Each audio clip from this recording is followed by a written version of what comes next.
common goal. To keep this the safest big city in America, to constantly seek to be even safer, to create a real working partnership between police and community, to create mutual respect wherever it hasn't been before, to improve the training of our police so they can be ever more effective.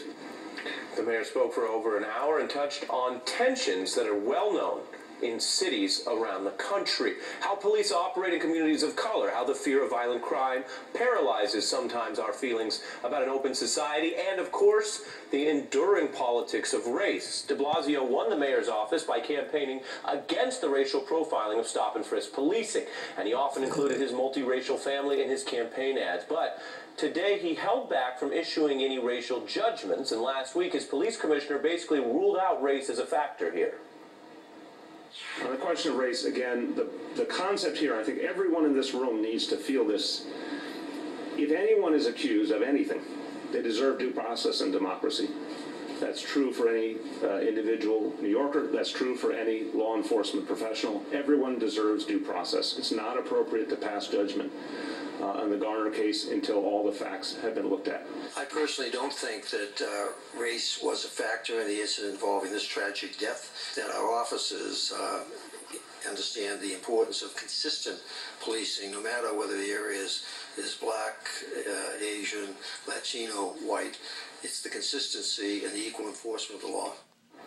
Let's stop right here, because this obviously matters.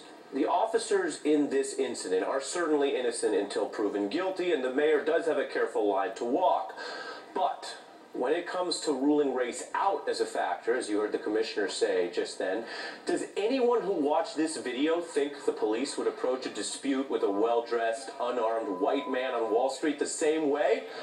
As MSNBC has reported, the city did strip the police officer who administered the apparent chokehold of his badge and gun, and the NYPD has ordered retraining for the police force. But if an investigation determines this was indeed excessive force and an unjustified killing, far more accountability is needed. And like so many cities around the nation, this incident wasn't unique. It wasn't a surprise to many people. The main reason it's garnered so much attention is not that it happened, but that it was recorded. So it couldn't be spun or waved away, even though, actually, the first police report about it did downplay the role of the police in Garner's death. It's worth noting that thousands of New Yorkers have raised concerns about this kind of conduct. 53% of the 5,410 complaints last year were charges about police brutality.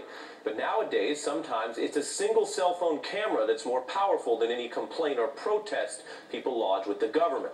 Joining me now is Jim Kavanaugh, a former police officer and ATF agent, and of course an MSNBC law enforcement analyst. Good evening to you. Mark Thompson, host of Make It Plain on Sirius XM Radio, and here in New York, Michael Skolnick, editor-in-chief of Global Grind and documentarian who's been an advocate on these issues in New York. Welcome to you all. Michael, how do you define accountability and success here in what the mayor and the police commissioner are doing? Well, I first want to commend the mayor. He came back from vacation yesterday, and today he went right to business on the Eric Garner, the tragic death of Eric Garner. I think the mayor has taken proactive steps to address this case. But I do think that, as the mayor said, everyone deserves due process under the law, but this police officer has to be charged with manslaughter. He has to be charged for the death of Eric Garner. As you said, Ari, this was videotaped. We didn't see Abner Louima and the sodomy that happened to Abner Louima, or that 41 shots that was shot at Amadou Diallo on the steps in the Bronx.